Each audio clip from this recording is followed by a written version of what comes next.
বানপানীৰ পৰিৱেশ যোৱা দুটা দিন ধৰি যথেষ্ট বেয়া আছিলে। আজি অকণমান উন্নতি দেখা গৈছে। অহাকালি মই যোৰহাট, শিৱসাগৰ, চৰাইদেউলৈকে যাম।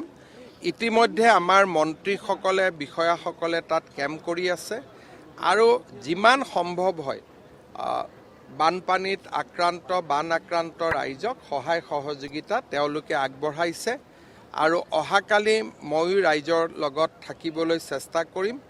যদি কৰবাত এতিয়া অসুবিধা আছে, নিশ্চিতভাৱে মোৰ কাৰ্যসূচীৰ সময়ত তাৰো মই সৰজমিন খা খবৰ ল'ব পাৰিম। বানপানীৰ পৰিৱেশ যোৱা দুটা দিন ধৰি যথেষ্ট বেয়া আছিলে। আজি অকণমান উন্নতি দেখা গৈছে।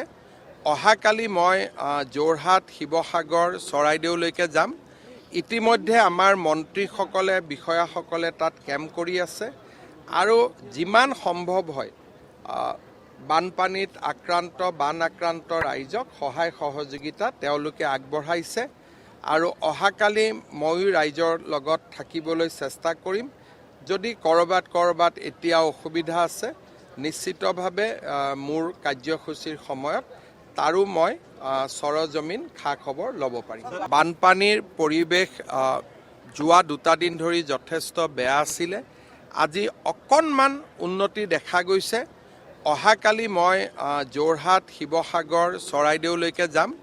ইতিমধ্যে আমাৰ মন্ত্ৰীসকলে, বিষয়াসকলে তাত কেম্প কৰি আছে আৰু যিমান সম্ভৱ হয় বানপানীত বান আক্ৰান্ত ৰাইজক সহায় সহযোগিতা তেওঁলোকে আগবঢ়াইছে আৰু অহাকালি ময়ো ৰাইজৰ লগত থাকিবলৈ চেষ্টা কৰিম।